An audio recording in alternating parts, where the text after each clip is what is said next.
Welcome to Hail at RV. Again, my name is Josh the RV Nerd, and coming in a little over 8,900 pounds empty with about 2,400 pounds of cargo weight, the J-Flight 34 RSBS. And this is one of those floor plans I look at it and I say, forget fifth wheels. There's a lot of people, like my grandmother has had 5 knee replacements. She doesn't need to be going up and down any more stairs than is absolutely necessary. And that's what I like about something like this. Like if she was looking for a seasonal type camper, you're just going to get it towed somewhere and parked. Frankly, you don't even need a tow vehicle. You call us, we'll call a delivery driver. We'll get this brought out and set up right at your campsite, at your house, wherever you want it. We'll get it parked there. It's the kind of thing that you can get there, you can leave there, and it's all on one flat deck. It's just simple, it's easy. There's no stairs you're going up and down all day, or especially at night. But it gives us that nice big, it's a fifth wheel floor plan. We have a king bed capable bedroom with washer dryer hookups, island kitchen with opposing sides, no carpet, a taller ceiling than the average bear, although that is becoming more common in this class, but still taller than some. The capability for double air conditioners, an awesome thermal package, a lot of those big, bad fifth wheel features, but not only less than the price of a fifth wheel, but less than the price of something like a destination trailer. We carry destination models from Jayco, Wildwood, Keystone, or Catalina, and Cherokee here at Hail at RV. Can't even remember my lineup, it's getting so big anymore. And this will just absolutely give you all of the features that really matter and laugh all the way to the bank. Now, that's kind of my take on them. As we go through here, I'd love it if you left me some feedback, like, what do you think about this thing? What do you like? What do you dislike? Any questions you have? I will try to point out some different options that you have as we go. And if you appreciate the fair way that we show the good and the bad, or the differences, make sure you hit that subscribe button and catch us on the next one. But in the meantime, let's get inside that nice carpetless interior. And you know, the really fun thing about this floor plan is that it's a stick and tin camper that nobody ever told it was a stick and tin camper. You know, this has a big fifth wheel kind of feeling. What's helping that a little bit is the fact that J-Flight has a 6'9" ceiling, a little bit bigger than the average bear, and there are certainly some other camper brands that do that, but not all of them. That, along with the aggressive lighting package they have, really helps. And the totally carpetless flooring that you're going to find in this floor plan. Last year, all of the laminated Jaycos got rid of the carpet, and this year the stick and tins followed suit. No Jayco trailer or fifth wheel has things like carpeted slides or carpeted flooring. And the way that their carpetless flooring in the slides matches up with the main flooring, it just makes the whole thing look and feel bigger to me.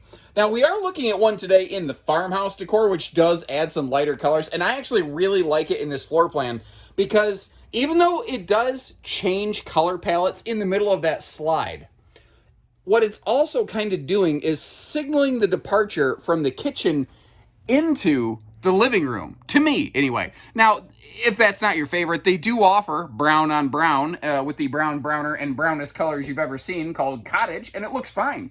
Either way, though, you're going to have the same layout. You got that electric space heat and Tootsie Toaster. You see how the TV can pivot around for easy viewing directly across from the theater seat or from the dinette or a little bit from the kitchen. Now, I'm not, a lot of times when you see me pull a swing out TV out, I'll say, oh, and you can twist it around toward the rear sofa as well. It is a single swing arm. It's not a double swing arm. So it's not that you totally lose it from the cuddlicious, camp couch back here. It's just the fact that it doesn't, fully pivot that direction. And I want people to know the real deal of Vander Holyfield when they watch our videos here. I want you to know the good, the bad, with the ugly, with everything in between. Like, this is something Jayco does really well. All of these windows open for airflow. This thing can get amazing airflow, and that is just something that not every little camper has. Now, sometimes people ask me, why don't I see other manufacturers using these little, I call them cupception swivel stands, because they actually slot into the cup holder, yet retain their own cup holder. I'm just going to set that there real quick.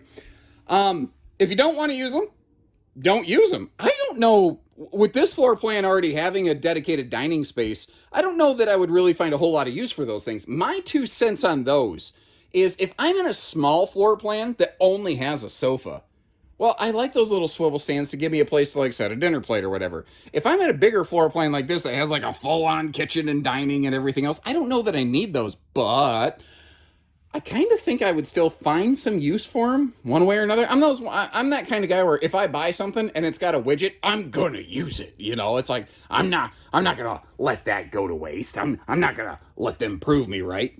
And I don't know if it's their intention or if it's just the way that this one got put together. Personally, and it's just my OCD talking here, which I can't even spell, by the way, I would like to see that sofa centered up so it's a little more symmetrical with that window. That big gap over there, though, actually kind of handy if there's some cargo stuff you need to slot in there. The other thing, though, is we got some serious window coverage here, and sometimes with the sun, that can be an issue. Or let's just say you prefer to have them closed and want some privacy, because maybe it's nighttime, and maybe we are utilizing the fact that this one has the option of either a booth or a freestanding table, where you can incorporate that to have some excellent little guest sleeping capacity. But it's kind of hard to find trailers with a floor plan like this that do offer a booth sometimes. A lot of times, especially when you get into laminated stuff, all you find is tables, tables, tables. And it's not that I dislike that. It's just that I like having options, and that's what this one provides here. This is, I think, such a good option right here for someone who's going to do something like, say, what do I want to say? I just totally blanked. Wow. My train of thought just totally fell off the tracks. Oh, seasonal camping. Like, it's just one or two of you at a seasonal campsite, but maybe a grandkid or two, or maybe your adult kids and your grandkid want to come at the same time. That's where that hide-a-bed in the back and the dinette combo can really rock and roll, man. And let's hear it for Jayco, still giving us storage right there. In the slide above the sofa. Many brands, frankly, even a lot of other Jayco brands have phased those out in favor of maximized windows. I think this floor plan has enough windows, and I don't know that more storage is ever the wrong answer. And I think that the response you'll get to that statement really varies based on whether somebody is an experienced RVer or if they're new. My experience has been that shoppers like the bigger windows, but experienced campers really like the extra storage.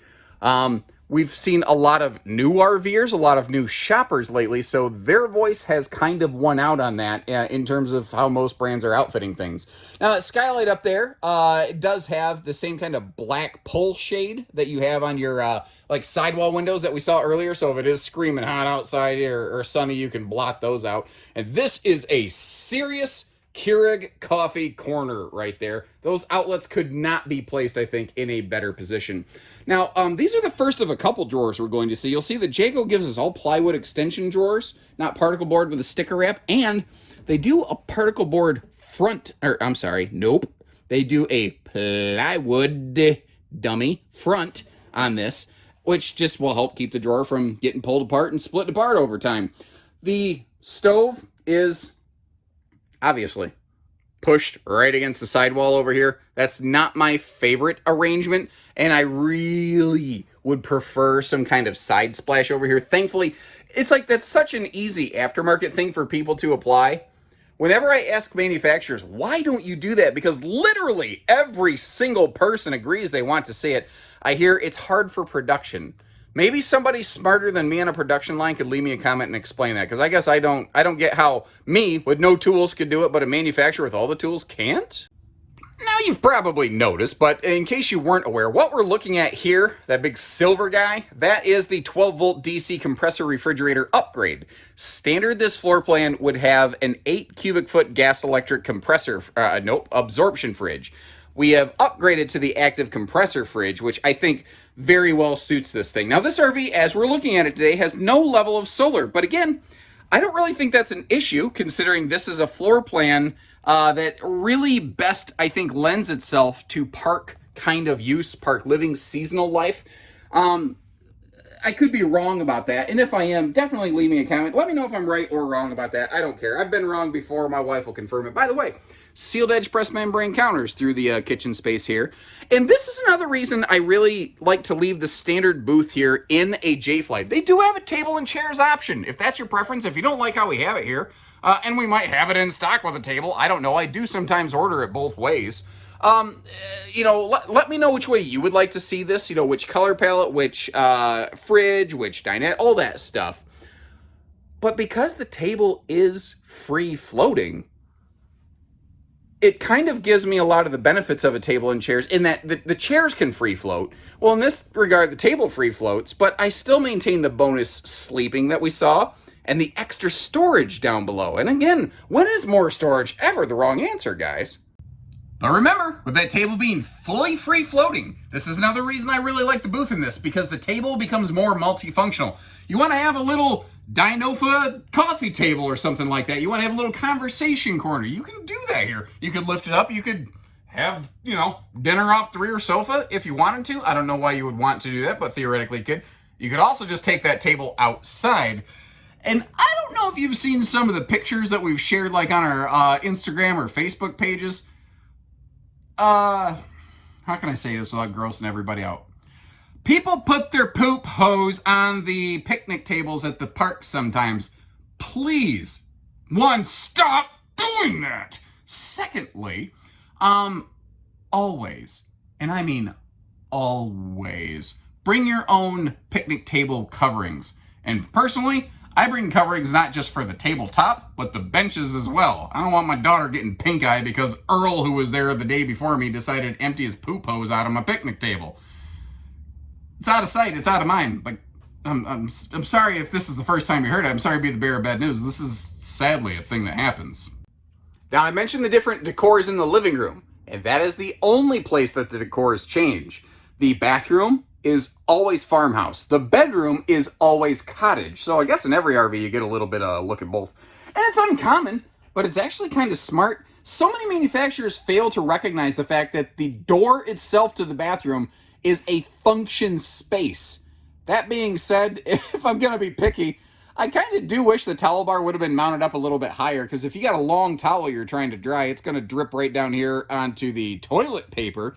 And that right there, that discussion that we just had, is literally the reason many manufacturers will ship those things loose and say, hey, it's up to you or the dealer to install them where you want, because it seems like no matter where we put them, we're told we're stupid and they're wrong.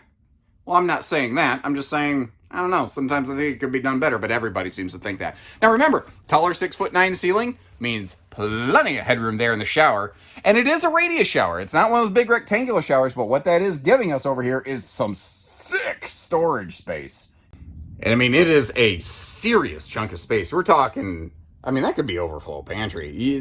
All kinds of stuff. You've got room for all of the linens, the beach towels, the toiletries, the shampoos, the body washes, the everything. And I think this is a little bit better angle to kind of grasp the toilet situation that we have going on here. Now, somebody might notice, yes, full J-Flights do use floor vented heating. They're like, why did they put it there? Why didn't they move it to the left and the right? When you have floor ducted heating, you have one run that goes straight down the trailer. It can't go left or right without becoming intensely inefficient. So even though it's a more effective heating system, it does sometimes drop vents where we don't really like them. And I don't mind talking about that stuff. I want to point those things out so that you can make sure you're finding what I call your second camper the first time. I want to help you make sure you're getting the right RV for you, Let's see. Up here, optional second air conditioner. So first of all, I believe this floor plan is still actually 30 amp standard, and you can get it built with 50 amp, and then you can add the second air conditioner to it like we've done here. Now, it doesn't come with a factory TV in the bedroom, but what am I thinking? Probably, I think you could probably put like a 32 or something up there, which would be enough for that space, I think. You see that black sticker to the left of the TV mount, though? That is the pre-wire location for a charge controller. There's a roof solar prep plug right above that. We got a window straight across from the bedroom, but notice that switch on the wall next to that valance. That is for all of our ceiling lights up here, which is really nice. Now, if I slide back and give you just a little bit better view of everything here, this has a nice big open feel to it. And again, it's that flat deck fifth wheel concept. It's got a lot of those big fifth wheelie qualities. And frankly, this bedroom is like taken straight out of something, say, you know, like an Eagle fifth wheel or whatever. Starting down here, you got that dresser space. And this is prepped for a combo washer dryer. This does not have the physical space to install a stackable, even though it really kind of looks like it. They went with the combo setup because it allows them to still maintain a full pass-through storage, and I think you'll see why that's really important when we go outside. Down below here, what we're looking at, standard in this floor plan would be a 60 by 80 true queen. What we're looking at here is a 70 by 80 king upgrade, but what's nice is there's still plenty of space to walk around it, even though it's a king. Now, absolutely, is this CPAP friendly? Not especially. There are household outlets on either side of the bed. These are a little harder to see because they're dark on dark over there. But it's not the most CPAP friendly thing I've ever seen. If anybody has a creative solution to getting around that in a floor plan like this with a deep bed slide, but where it's really blocked off, leave us some comments, some links, some anything in the video description so we can all kind of learn and benefit from that. And by the way, I'm not going to tell you this is like a sleep number bed or anything. I don't know what kind of mattress that is, but folks, when I was laying down on that to get you those good shots, I'm going to tell you something. That does not suck. That is like the cheesy gordita crunch of RV mattresses. It is like thick, it is pillowy, you just want to sink your teeth into it and take a bite out of it. And then what do? They go taking it out of their regular menu, but you can still get it in the app in a combo, but you can't get it off the menu in a combo. It's like that, but a mattress. And our road mode footage is going to be about as long as my attention span because effectively, in terms of road mode access, you really don't have much. Now, it's nap and crap accessible. You can get to the bathroom and the bedroom, but because the way the countertops and everything interact with the slides, you can't really get to anything. But at the same time, that just really doesn't bother me. Because really, I don't think the purpose of this one is to be road functional. This is kind of a park model, in a sense. This is the type of floor plan, the type of layout, the type of trailer. I think you're going to get it there, you're going to park it there. There's nothing that says you couldn't tow it around all the time. It's got all the same towing safety things that we'll talk about when we go outside, like the Goodyear tires and a bunch of other stuff. But something like this, I think you're going to get it there, you're going to set it there, you're going to leave it there. Maybe you're only going to tow it back and forth home seasonally. Travel stops is not a main function of this one. I think if that's what you're looking for, if you're going to be doing a lot of traveling something this size anyway, my 2 cents, I think you should be looking at a fifth wheel regardless. And if you appreciate information like that, or the fact that we take the time to close the slides, hit that little subscribe button right there. And in the meantime, let's hop outside and learn some about those traveling safety features that you're not going to need when you get to your destination. Yeah. And it's subjective, but personally, I really like the current exterior on these J-Flights. And I tell you what, they're, I call it Fiber Flight series. There's an optional smooth fiberglass skin that you can get applied to this.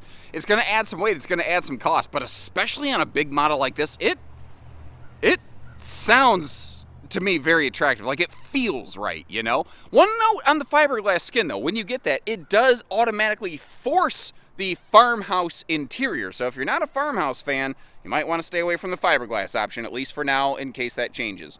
Let's start here in the patio area, then we'll kind of work our way around. It, I think, has a pretty good patio space. They ran it right up to that baggage door. There's plenty of room there for a picnic table. And remember that TV bracket we saw like in the bedroom? That can be remounted out here on the key block system, which is kind of cool. Have ourselves that anti-slam door. I was really glad to see Jayco. Hold on. Oh, okay. I looked at this. I don't even know if it's going to show up on camera. I saw I looked at that and I was like, oh my Lord, is that window cracked? And it's not. It looks like the last thing that went through that bug's mind was his backside as this thing was getting towed here. That joke in my family is like a rite of passage, and I finally got to use it with my daughter like a couple weeks ago. And I tell you, it just absolutely checked that one off my bucket list. Now, as you see up in that tinted window, and first of all, they are tinted windows, which not everybody in this class does, you see that blue 2+3 sticker. That's telling us that this has an unmatched 2-year plus 3-year structural warranty. And right down below that, we have ourselves a propane cooker hooker. Now, you can get the optional J-port and Blackstone on these. This one right here, though, I left just kind of gas grill connect because I could actually see some people putting a deck beside this, like a short deck, because obviously we have that big super slide over here on the door side. But I could see somebody doing that, and I didn't want them having a J-port down by their ankles or nothing. Over here, we've got magnet holdbacks on the baggage doors to make accessing easy. You'll find that on all the baggage doors. And this is something I think they did really well. Now, that full pass-through compartment, it actually goes under the washer-dryer hookup and the closet in the front of the RV. But a lot of times, travel trailers, especially with a bedroom slide, have very little outside storage. And that is something I think Jayco absolutely nailed on this floor plan, giving us good outside storage. Now, up front here, you've also got 30-pound propane tanks, and here's a sneaky thing a lot of manufacturers do. A lot of manufacturers will give us 20-pound tanks with optional 30-pound tanks, but what they do, because it doesn't really cost anymore, is they will standardize a 30-pound tank cover. So, you can't judge the tanks by their cover. It's stupid. Anyway, I left this baggage door closed so you could see the protected hinge that's on here, so the water doesn't get in there and spring it and cause it to go screech like every time you open it and wake up the neighborhood. By the way, all the keys on the outside of this are key to like. One key operates all the baggage doors, the main door, the deadbolt, all that stuff. The headboard area here, under the bed, we lifted it up inside, but again, you can see we do have full storage out here, which if you wanted to privatize or partition that, it'd be very easy to put up a little blockade there, or, you know, some extra supports under the bed if you're a bigger person. I'm kind of at the point, I'm sort of borderline on that, so, I mean, I'm not throwing shade at anybody. It's just sometimes some people might need it, some people might not. You know, my wife wouldn't. I'm big enough, I might. Between these slides, I like how all the hookups are just in one kind of easy reach spot right here. Got a full outside shower, black tank flush, and something I want to point out here. You do have a singular sewer outlet. And it's obvious. You can see your black and your gray tanks there, right? But if we look forward a little bit, you see there's actually another gray pole up there under the, it's actually lined up. There you go. You can see it better now. It was matching up too well with that stabilizer jack. The reason I want to point that, you're like, why would they do that? Because that is the holding gray tank specifically for the washer-dryer prep up there. And that is something, even though that pull handle might be a little awkward, I actually think that's something Jayco did very well here. And the reason I say that is a lot of times in RVs, when a manufacturer gives you a washer-dryer hookup, they just flood the existing like gray tanks. Like the gray tank capacity is almost insufficient for a lot of RVs that have washer-dryer hookups.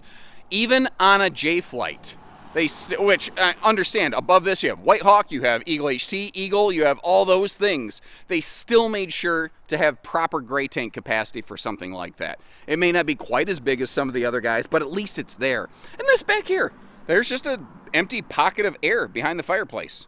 So why waste it, you know? What would you put over here, though? That's a question I'm always curious about. Hold on, I'm kind of curious. I don't think it goes all the way up inside the slide out. Oh, holy crap. I'm wrong. I'm not gonna give you the endoscopy view, but that goes all the way up there, which is maybe a weird shape, but and it does beg the question, why didn't they put the baggage door all the way up then? And the answer is because you could never reach it way up high. So they gave us the accessibility where you could actually still operate the baggage door properly. As we're wrapping our way around the backside here, we have, let's talk about the J-Smart lighting. Look at the top corners of the RV if you would be so kind. Now, you don't have to, because I can't really tell you what to do, but if you did that, you would see how there's the double clearance lights up there. Those, along with the side marker lights, will blink with our turn signal lights, so that when you are taking this big, long trailer down the road, and maybe don't always have the most amazing visibility, you can tell the other drivers, my intention is to get over, and I'd really appreciate it if you weren't there when I did it. And I'm not saying you should bully your way through. I'm just saying it's an extra layer of defense, along with not just rear camera prep, but also side camera prep that they do on these, which is nice. Notice again, I mentioned all the windows are tinted, but all of these windows are opening for airflow around, the back window, the windows on either side of the Cuddalicious hide-a-bed, the windows in the Super Slide. Everything in this opens up so you can get some awesome air and visibility. Now, I meant to actually get you at the underbelly when we were looking at sewer stuff, and I apologize that I kind of skipped on that. I don't want to miss it, though, because that is actually a thing they do on J-Flights.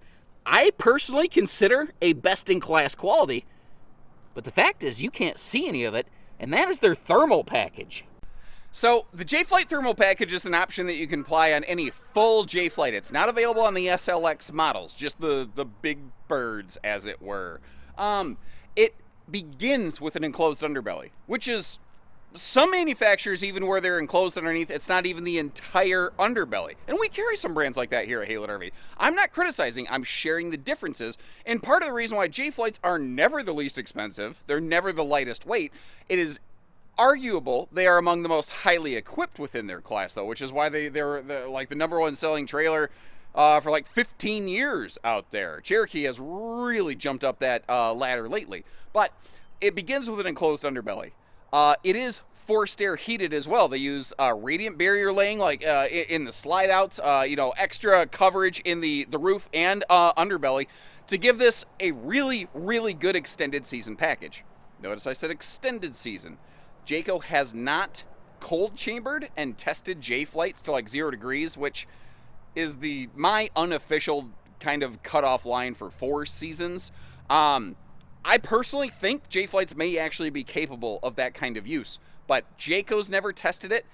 They can't promise it, won't promise it, so I can't and won't promise it, and I'm not going to make it up just to make a quick sale for you, because the moment you give away your integrity, you never get it back.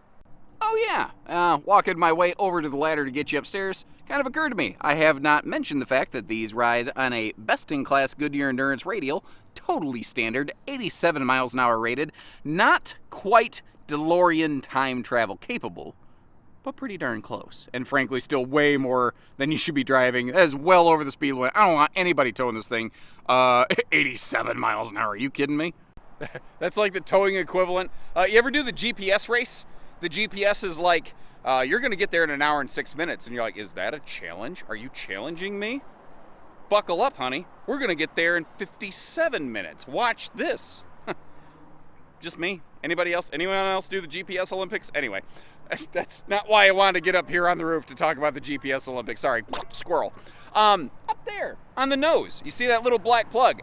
Every single Jayco towable RV is roof solar preps, and they do have a basic factory solar package, but it's a very basic install. Really, it's just a plug that runs a wire down into the little space in the bedroom where that sticker was located. And then if you want to add a charge controller and a panel, you can. We just finished running the wiring down to the batteries, or you can go a real heavy-duty custom install.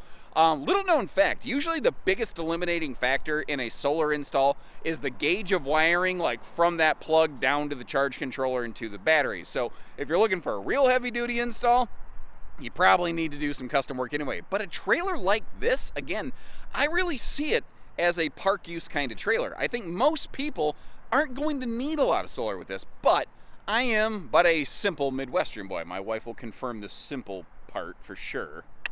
But what I'm getting at is that's been my experience in our region. We broadcast nationally, frankly, worldwide, but really nationally. What I just said with the whole solar versus park use thing, does that make sense on this camper, or is that only what makes sense around here? Let me know that so I can always make sure I'm doing a better job for you.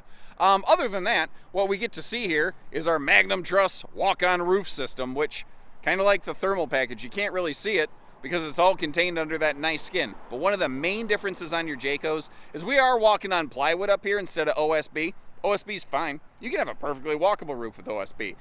This is just rated to handle about 50% more weight, which when you're in a snowy area like this, you don't want to have to get up on the roof to brush snow off of it. That's one of the nice things about Jaycos. You really don't got to worry about that. So let me know, how would you use something like this? like a seasonal migration camper? Would you use it like a park model where you just leave it as a seasonal site somewhere, you don't even worry about towing it? Here's a thought too. If you're like, yeah, I am going to go north and south, I don't really have a truck to tow that, maybe you don't need to get a truck. If you're only going to move it a couple times a year, you would be shocked how much less expensive it is just to pay somebody to move the trailer twice, even clear across the country.